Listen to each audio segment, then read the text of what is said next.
Tate's The Lost Pilot here. So if you can pull it up on our Blackboard page, here's the PDF.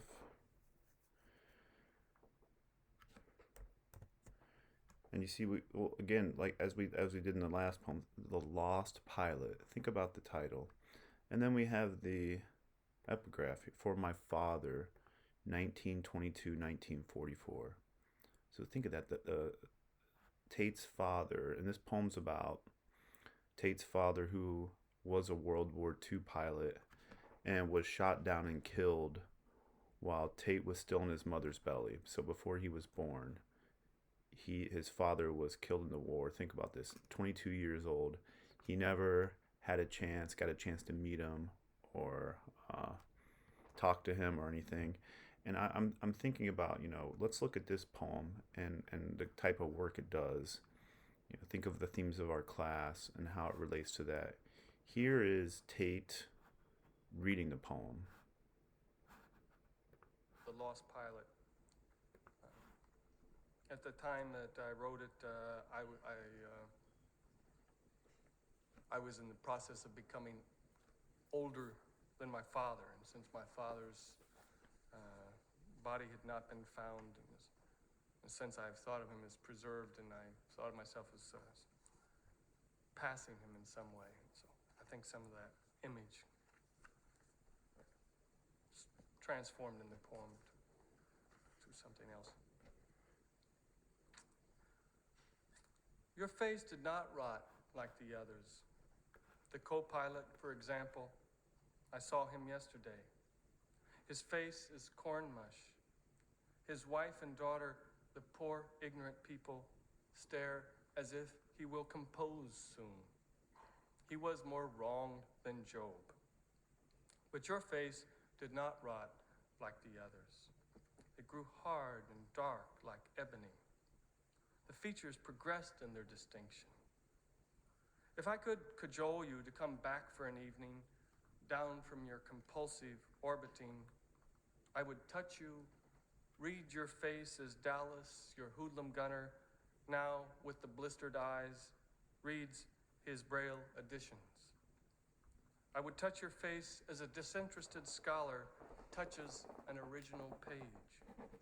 However frightening, I would discover you, and I would not turn you in. I would not make you face your wife, or Dallas, or the co-pilot, Jim. You could return to your crazy orbiting, and I would not try to understand what it means to you. All I know is this. When I see you, as I have seen you at least once every year of my life, spin across the wilds of the sky like a tiny African god, I feel dead.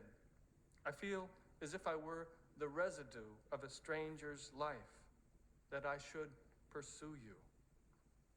My head cocked toward the sky, I cannot get off the ground, and you, passing over again, fast, perfect, and unwilling to tell me that you were doing well, or that it was mistake that placed you in that world, and me in this, or that misfortune placed these worlds in us. There's Tate reading it. And we, unlike Kumanyaka's poem, where we have the block, we have these, the 3-line stanzas, the tercets here. And let's walk through the poem. Your face did not rot like the others. Why? The father, he's forever. First he was burned up, right? Or the body wasn't recovered. He was killed. But it's almost like the father's crystallized as a 22-year-old man. And I always ask folks, think of if I have a lot of military relatives and friends. There's that picture, right? In like the dress blues, dress greens. It's like, think of the picture that Tate has probably only seen some of the pictures of his father. This symbol of strength, hopefulness.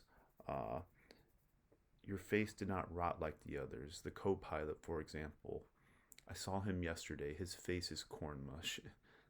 his wife and daughter, the poor ignorant people stare as if he will compose soon. He was more wrong than Job. What does that line mean? Do think of the story, book of Job from the Bible, what that's about. Um, God and the devil, about Job. Look up the story if you don't know it. Wrong than Job. Isn't it that, and please correct me if I'm wrong, the devil says to God, uh, if Job's all these curses and destruction and horrible things, he will renounce you. And God's like, no, he won't. So all these horrible things happen to Job, and he still remains faithful to God. But anyway, he was more wrong than Job. But your face did not rot like the others. It grew dark and hard like ebony. Burn up, right? The features progressed in their distinction. So that, I'm going to argue this is like a first moment of the poem. I love this next part. If I could cajole you to come back for an evening. What's cajole mean? That's a very specific word there. Let's look up cajole. I love this. To persuade someone Cajole.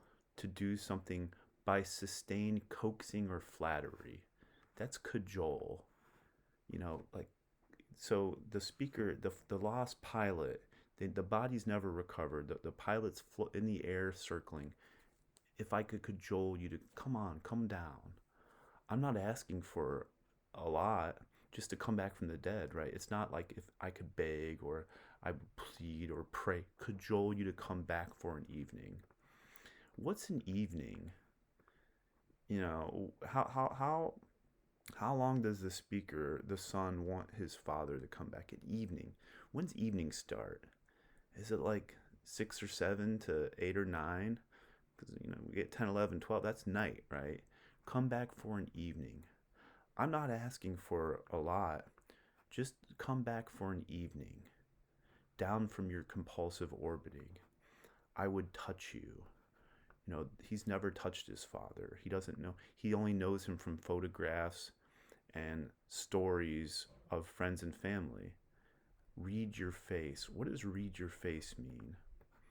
Right? Read your face. I would get to know you. I would touch your face as a disinterested scholar touches an original page. That's odd. That's an odd statement phrase there. What's a disinterested scholar touching an original page? What's a scholar want to do? What's a scholarship? A scholar wants to find everything out. A scholar wants to learn and know everything. The speaker, Tate, I don't want to know everything. I just want to read your face. I just want to touch you. I can never know everything about you. I just want to know what you feel like. I just want to know you for a little bit. However frightening, I would discover you, and I would not turn you in. I would not make you face your wife, or Dallas, or the co-pilot Jim. I would not make you face your wife. That's mom, right? He's like, I want you all to myself. Why? Because these other people have had you and known you. I've never known you. I've never touched you. And then after this evening, right? You could return to your crazy orbiting. You can go back up. That's all I want. And I would not try to fully understand what it means to you, because it's impossible. A scholar wants to fully understand. The speaker of this poem knows it's impossible, the son. All I know is this. And then we have another turn in the poem here. All I know is this. When I see you as I have seen you at least once every year of my life. So this is a little different than other maybe PTSD trauma stuff. And this would be a good paper if you juxtapose, compare and contrast, look at the differences between Komanyaka and Tate. Komanyaka, the veteran, he might see Andrew Johnson. Those things might be a daily occurrence. The speaker here, it's not daily. It's once every year of my life. spin across the wilds of the sky. But how still, though, I feel dead. What's it like to feel dead? I ask this question, and people always reply, well, it feels empty. It feels nothing. I mean, it doesn't say that, though. It doesn't say, I feel empty. I feel nothing. I feel dead. I feel as if I were the residue of a stranger's life. What's the residue? It's like the leftover, like the remains. Well, think of this as well. You know, when a young man dies at war, he is the hero. He, she, they are the hero. They can they're like this godlike figure. And how could the speaker ever live up to that? You know, he doesn't. He'll never get to know him as a whole, full person. That I should pursue you. What does that mean? I should pursue you. I'm going to argue I should pursue you is the writing of this poem. I've had people in the past say, well, he's going to follow in his father's footsteps. No, he's not. Tate's not, the speaker's not a veteran. Komanyaka's a veteran. This pursuit, because he'll never live up. He's always the residue of a stranger's life. I think this pursuit is through this poem, which is a paradox. It's a contradiction. He's pursuing the Father through this poem, knowing the whole time he'll never reach him, that he'll never, like, you know, I'm not asking for much. I'm trying to cajole you to come back for an evening so I could read your face again. But it's an impossibility, and he knows that. But there's still this pursuit, this hunger, right, through this poem. And here we though know that even though there's this poem and there's this reaching out, it's an impossibility. My head cocked toward the sky, looking up at the lost pilot, the Father orbiting. I cannot get off the ground. I'm here on the ground and you're in the sky. You passing over again, fast, perfect, and unwilling to tell me that you are doing well, or that it was mistake that placed you in that world, and me in this, or that misfortune placed these worlds in us. Again, we have this a powerful ending that resists closure, right? Powerful art resists closure. It's not an either or, good or bad. It's not an easy answer. There are no easy answers. Mistake that placed you in that world. You know, we think of this war, at this mistake, this random chance, this mistake, that you were killed and shot down and other people weren't.